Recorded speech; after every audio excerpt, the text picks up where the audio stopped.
السلام علیکم ورحمۃ اللہ وبرکاتہ۔ پیارے ناظرین، دلوں میں نفرت کی جگہ پیار آ جائے، یا کوئی آپ سے ناراض ہے اور آپ چاہتے ہیں کہ وہ دوبارہ محبت کرنے لگے، اگر آپ چاہتے ہیں کہ میاں بیوی میں محبت بڑھے، گھریلو لڑائیاں ختم ہوں، تو آج میں آپ کو ایک بہت ہی خاص، مجرب اور طاقتور وظیفہ بتانے جا رہا ہوں جو اللہ پاک کے کلام سے لیا گیا ہے اور انشاءاللہ دلوں کو جوڑ دینے والا عمل ہے۔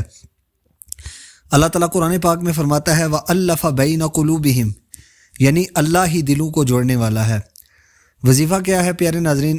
وظیفے کی طرف چلنے سے پہلے اگر آپ میرے چینل پہ نیو ہیں تو ویڈیو کو لائک کر دیں، چینل کو سبسکرائب کرتے ہوئے بیل نوٹیفیکیشن کے اوپر ضرور کلک کریں کہ ہر نئی آنے والی ویڈیو آپ تک بآسانی پہنچ سکے۔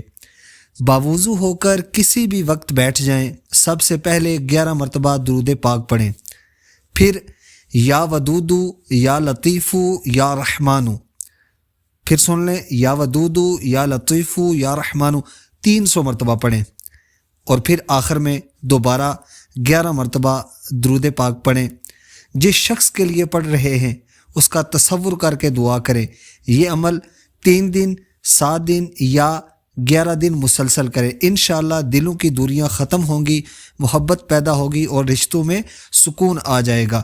لیکن یاد رکھیں، وظیفہ صرف جائز اور حلال مقصد کے لیے کریں، کسی کو نقصان پہنچانے یا غلط نیت سے ہرگز نہ کریں۔ اللہ پاک ہم سب کو عمل کی توفیق عطا فرمائے۔